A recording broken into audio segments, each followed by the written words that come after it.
Michigan State University is refusing to say why its assistant police chief has been placed on leave. We told you about Valerie O'Brien this morning.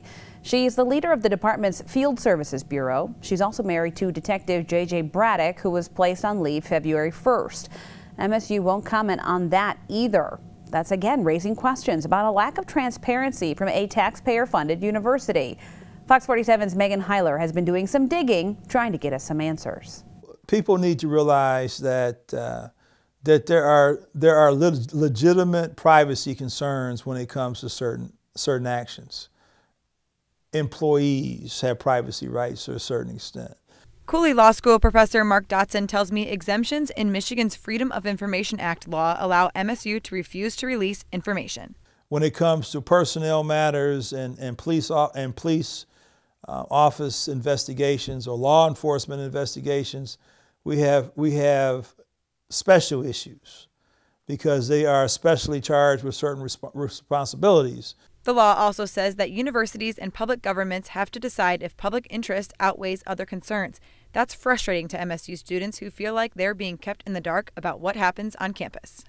Of course, I want to know as much as possible, and I'm sure the students do as well. In the circumstances that MSU can be more transparent, I would like for them to take that route and that pathway. Keiko says privacy is important, but transparency is the best way to build up the student body's trust in the university after all that has gone on in the past few years.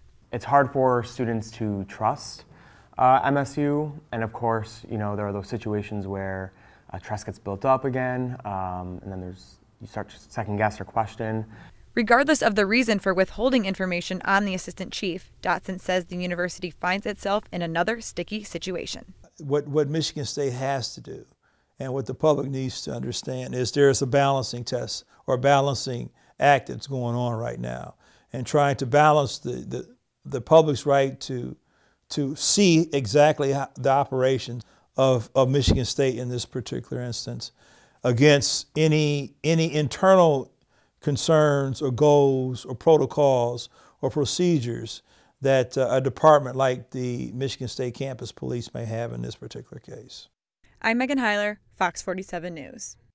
Michigan State has also been criticized for taking too long to respond to Freedom of Information Act requests. The university says it's been overwhelmed by the sheer number of requests since the Nassar story broke. As a detective, Valerie O'Brien handled the investigation into Amanda Tomaszow's sexual assault complaint against former MSU doctor Larry Nassar. We do not know if that has anything to do with why she's on leave.